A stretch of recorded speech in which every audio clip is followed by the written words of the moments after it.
Hey guys, I figured as long as we had the rear subframe and the back half of the exhaust out of the car, we might as well do a cat delete while we're under there. So I bought two 24-inch long, 2-inch inner diameter pipes, exhaust pipes from the auto parts store for like $7 a piece, so total of like 14 bucks.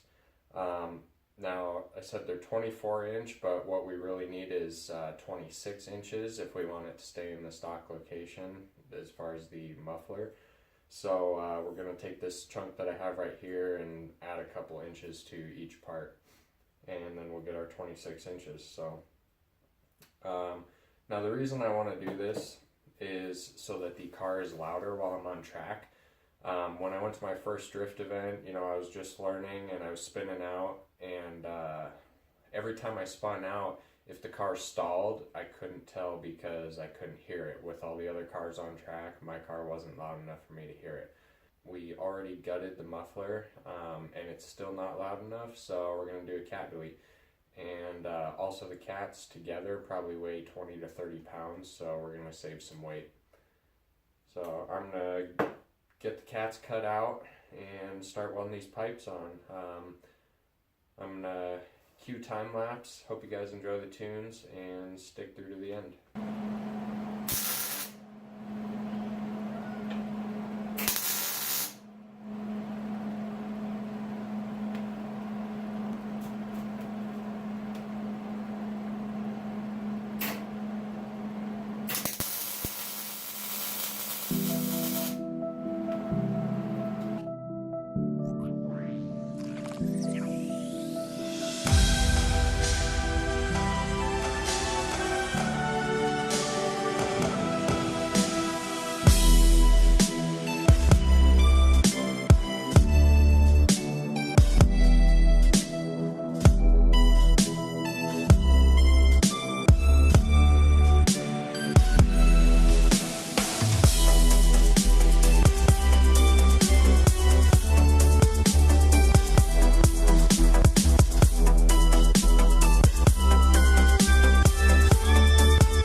Alright, we got the cat delete done.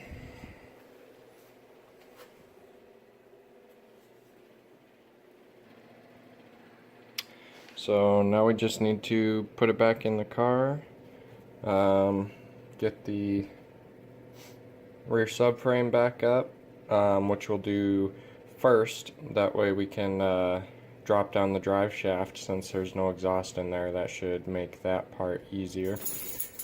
And we'll get it all back together, and then we'll see what this sounds like with no cats.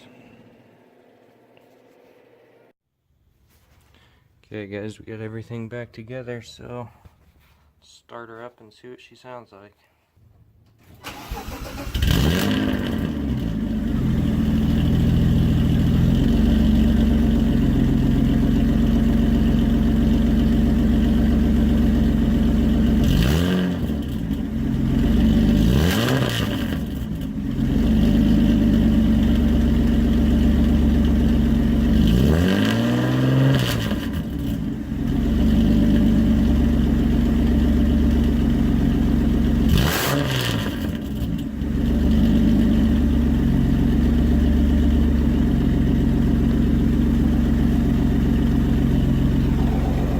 Okay, it's definitely louder. Not sure what that rattling is. We're gonna have to figure that out. And this muffler has been gutted, so at some point I might get a new muffler, throw that on, see what it sounds like with a stock muffler with the cats deleted. But at least it's loud enough I'll be able to hear it. So stay tuned for the next video. We'll get this thing out and take it for a little test drive and give it a shakedown. We did a whole bunch of work on the rear end, so we want to make sure that we check everything out, drive it around, make sure nothing comes loose, nothing's shaking weird, and all that. So, okay guys, that's going to do it for this video. Thanks for watching. If you liked this video, hit the like button, subscribe for more. We're going to be doing some sick stuff with this car this summer. Planning on going to at least 4 drift events. And in the next video, we should be driving this thing. So stay tuned for that. Share with your friends. Comment if you have any suggestions. And thanks for watching.